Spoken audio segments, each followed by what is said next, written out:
If we can begin at this time to revisit the text that was read earlier, which comes out of the book of Amos, sort of close to the middle of the Bible, just a little bit past Psalms. This is one of the smaller books. Amos, the 5th chapter, verses 18 through 24.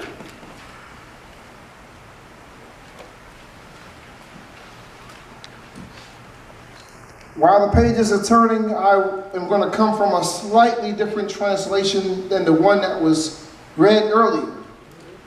This is coming from the New Revised Standard Version.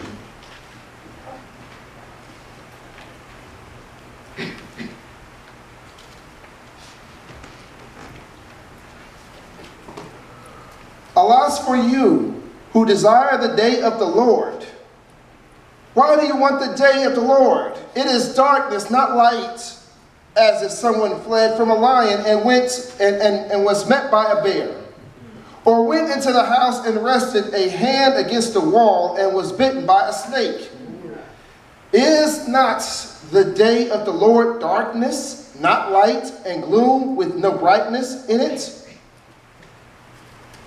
I despise your festivals, and I take no delight in your solemn assemblies. Even though you offer me your burnt offerings and grain offerings, I will not accept them. And the burnt offerings of well-being of your fatted animals I will not look upon. Take away from me the noise of your songs. I will not listen to the melody of your harps. But let justice roll down like waters, and righteousness like an ever-flowing stream. This is the word of God. As a message or theme for this morning, which kind of ties in with the liturgy, the songs, and the Sunday school lesson, is does the church have justice deficiency? Once again, does the church have justice deficiency? We all may have our opinions about the state of the country when it comes to justice and whether it is sufficient or deficient. But right now, let us concern ourselves with the church. There is a huge difference between the rhetoric of justice and the reality of justice. There is a huge difference also between the posture or the appearance of justice and the spirit of justice. You know, the verdicts may be out on the nation sooner or later. You know, that is not for us to be concerned with, because that is God's business, yes. What happens in the future. Yes. But as part of the church, we have been entrusted to not only care about, we have been entrusted in the church to care about its own standing with God and our own and whether or not we are carrying out God's traditions and God's expectations and living up to God's standards.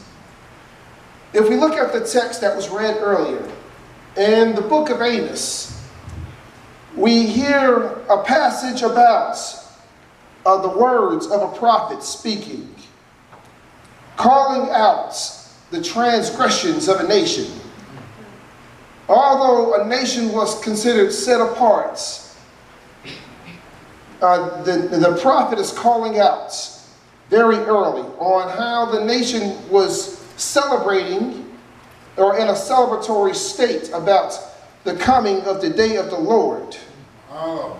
But the prophet was calling out, well, that's a great day, yeah, but may not be a good day for those who have transgressed. Yes. I mean, the text right here talks specifically about how such tumults and peril that such a day would bring. So the purpose of the prophets is so that the masses, the nations, and hopefully the church will take heed to the warning. Yes. Now, if we really look at this text very carefully, one of the things that we hear about is the metaphor that is used, water. One of the things, before we even get to the water, is this.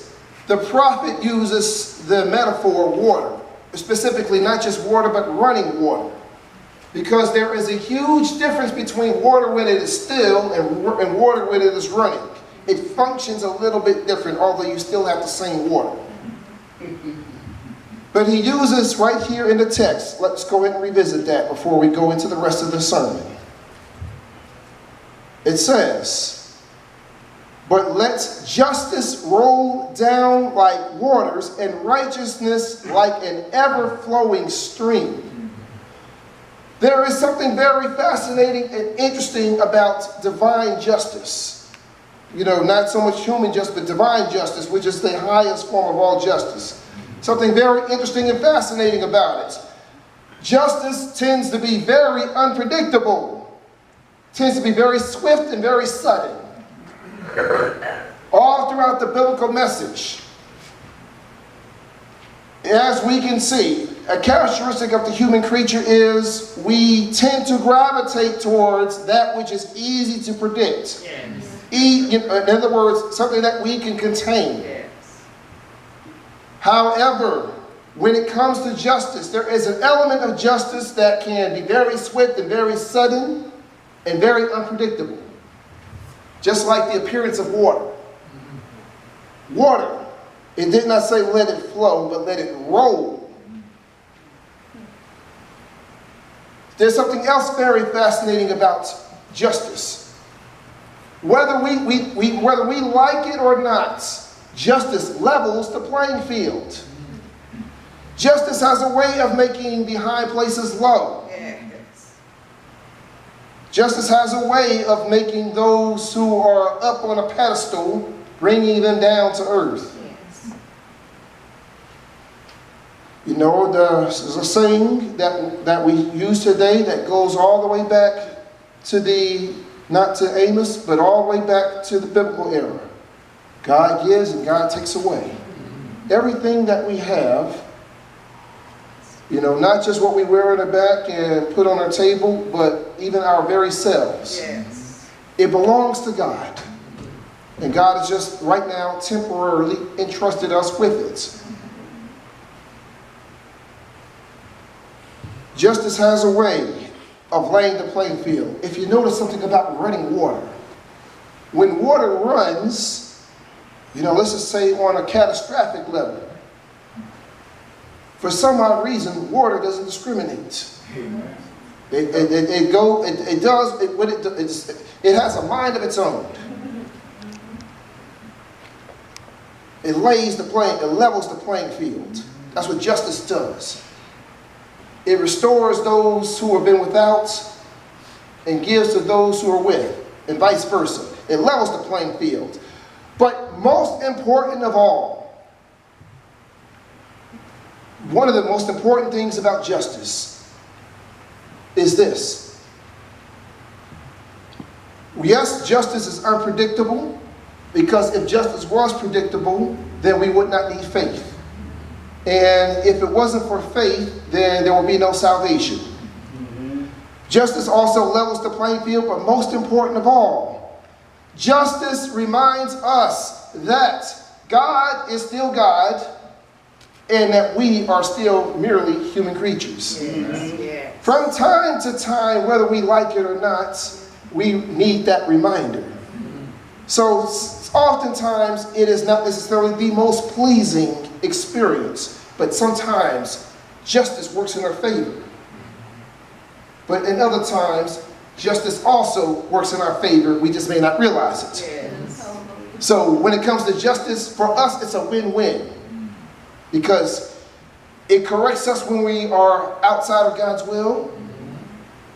And it works in our favor when we are inside of God's will. It's a win-win. Now, water is not always bad. You know, we are still dealing with the aftermath of all kinds of destruction and some deaths as a result of running water right around here. Many people have faced all kinds of devastation and loss. We're still dealing with that. 2 months have passed and many people have witnessed very slow progress, very slow recovery. But now, it's very fascinating why the prophet chose the metaphor of water. Because water is not all bad. What does water do? It nourishes. Water replenishes. I am not a car expert. Okay, I've been talking about cars lately. Well, I'm not a car expert. But one thing that I have a clue about cars is the fluids are, for the most part, the life of the car. So it can be a luxury car, but it's all up to the fluids. Mm-hmm. You know, the fluids, without the fluids, that car will not run. Mm-hmm. I'm not an anatomy and physiology expert either, but I heard that something like 2/3 or 3/4 of the human body is water. Mm-hmm. So just like fluids are the life of the car, fluids are also the life of our very essence. Yeah. And guess what? And just like the fluids in the car, it's got to move. The fluids in the body, it's got to move. If the fluids in the body don't run, then that's not a good sign. No, it's got to move. Yeah. We call that circulation. Yeah. Water is not all bad.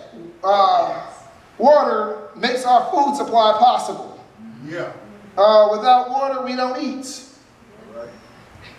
In fact, if you know, step outside. When I pulled up earlier, I heard the cows outside mooing. Well, whenever it rains, you may have heard me say this plenty of times. Whenever it rains out here, because you know this is how we got some funny weather out here. We'll go months and months and months with no rain. Yeah. And then all of a sudden we'll go non-stop rain all of a sudden. But when we have months and months with no rain, and then all of a sudden when it rains, those cows out there are very happy. Yeah. Water makes life possible. Yeah. If you recall early in the biblical canon, back in Genesis chapter 1, probably one of the most read passages in the Bible. In the beginning, God, we got that part. But before day 1 and before day 2 and before day 3, the Spirit hovered over the waters. Yes. Very early in the biblical story. Yeah.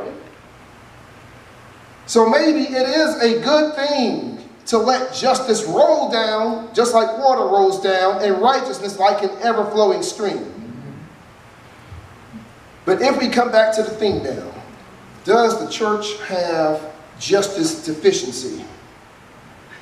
This text here calls out. It has some very alarming passages in here, or eye-opening passages, where the prophet, who speaks basically on God's behalf, says, I despise your festivals, and I take no delight in your solemn assemblies. Oh, wow. Even though you offer me your burnt offerings and grain offerings, I will not accept them. Oh, my. And the offerings of your well-being of your fatted animals, I will not look upon. Now that's an eye-opener. I mean, that means the best of the best. Yes. And take away from me the noise of your songs. I will not listen to the melody of your harps. Wow. Let's come back to the theme here. Maybe perhaps the prophet in this specific text is talking about a difference between the posture of worship and the spirit of worship. That means it can look like worship, sound like worship, but but without God by way of the cross, then it may look and sound like worship, but it's not worship. Or in plain talk, it ain't worship. I know that's poor grammar, but we know what that means. If you notice something, festivals, holy days and programs, conferences, workshops, and seminars. You know, most of us are probably seminared out right about now. But these events, we call them spiritual renewal events, and revivals, they can be very well planned, well crafted, well structured, well organized.